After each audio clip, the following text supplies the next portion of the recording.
Et bien voilà, on continue de petite balade. Et on va reprendre un escalier là, c'est sympathique, ça fait du bien. Je vous disais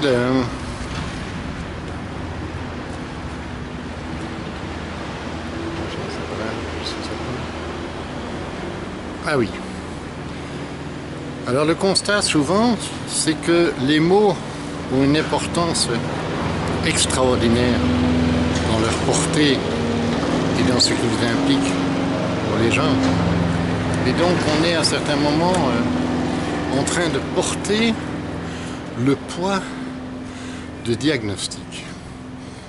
Et ce poids devient de plus en plus terrible parce que, d'une part, on va aller le répéter à chaque personne qu'on rencontre en disant « tu t'imagines ce que j'ai, donc je ne vais plus pouvoir faire ça, ça, ça, ça et ça ». Et notre corps enregistre toutes ces données, il est en train de faire son planning de fonctionnement. Alors j'aime bien dire « je ne comprends pas votre diagnostic » et on va déjà essayer pendant la séance de ne pas parler de ça pour commencer à éviter que votre cerveau à nouveau l'entende, car cette répétition, finalement, il n'a pas encore entendu une seule fois, on en a déjà parlé avant, là il l'a entendu. J'aimerais bien, mon petit corps, que tu fasses l'inverse de ce qu'on m'a dit. Alors, je n'ai pas encore vu des milliers de gens. J'aimerais bien pouvoir en voir plus. Le chemin est le chemin, la patience est la patience. Mais dans des gens rencontrés, dès qu'on peut enlever le mot de la prison, qu'il s'appelle souvent arthrose, où la personne pense que du fait de ce nom, elle a l'âge, ses pauvres articulations ne peuvent plus la porter, ses pauvres articulations n'ont plus de ressort, et donc elle ne va plus pouvoir porter et avancer comme avant. Et de ce fait, eh bien, elle ne fait plus l'effort, et c'est comme si elle se mettait derrière les barreaux de prison. Et là, j'ai envie de vous dire, moi j'ai une scie à double lame, et oui, c'est la scie à moi. Et je pense que dès qu'on peut mettre une touche d'humour sur tout ce qui arrive, on va pouvoir changer les mots O-M-O-U-T-S et mots M-A-U-X.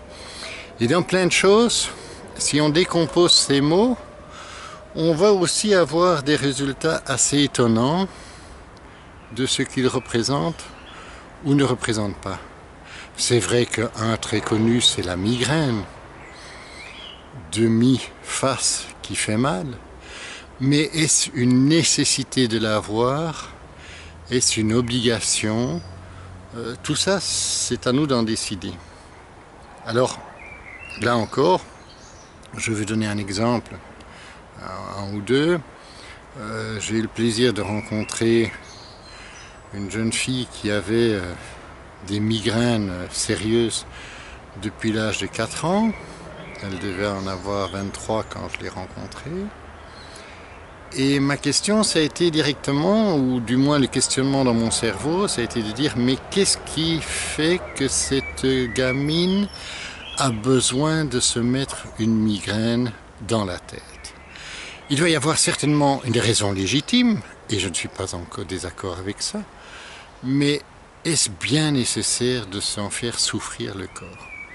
Alors en regardant les choses, je dis tiens, que s'est-il passé? J'ai l'impression comme ça, je ne sais pas pourquoi, ça c'est la partie du don que j'ai reçu, de dire qu'est-ce qui s'est passé vers 4 ans, j'ai l'impression qu'on a discuté adoption ou bien qu'on a discuté...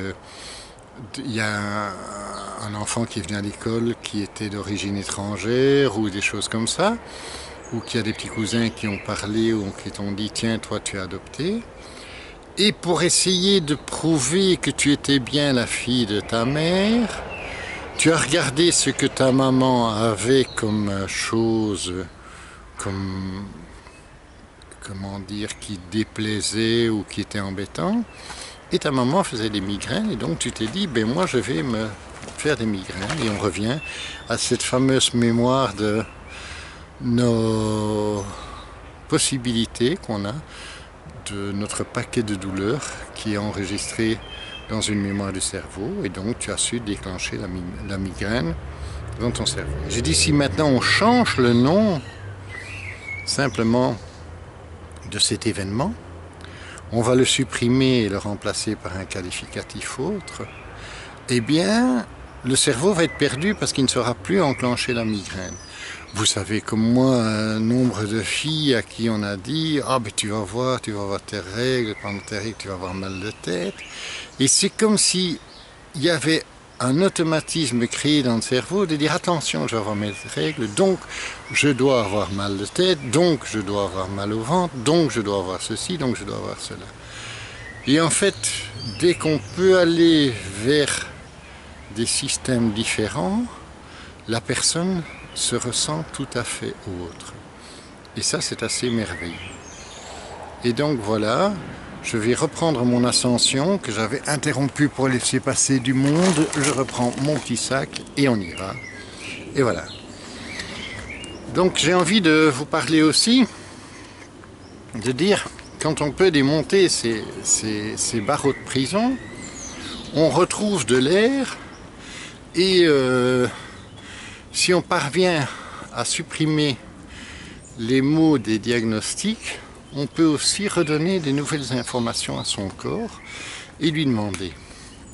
Et là, si on a directement des réponses, on peut se dire que de fait, ce qui était à l'origine de notre problème n'était peut-être pas le nom de la maladie qu'on veut faire mettre ou de l'état physique qu'on veut faire mettre, mais de fait, il y a un moment où sans régler les choses, on a trop de choses à porter, donc on en a bien plein le dos, et puis on est tétanisé, et donc on ne pourra plus bouger les bras, lever les bras, j'en reste les bras pendants ou ballants, et donc je n'ai plus envie de bouger les épaules, et je n'ai plus envie de taper mes mains au-dessus de ma tête.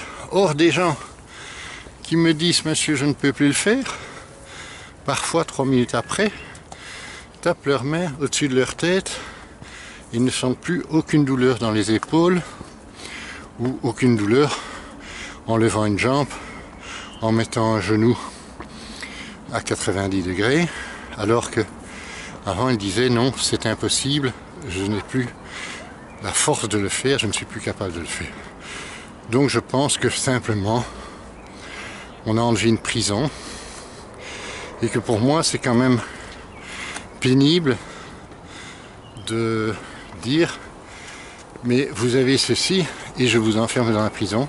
On va toujours essayer de faire le contraire, mais sans promettre le résultat. C'est vous qui aurez envie de lever votre jambe ou pas, ou de relever les épaules. Vous pouvez le faire devant moi et ne plus le faire après, mais au moins devant moi, votre corps l'aura montré.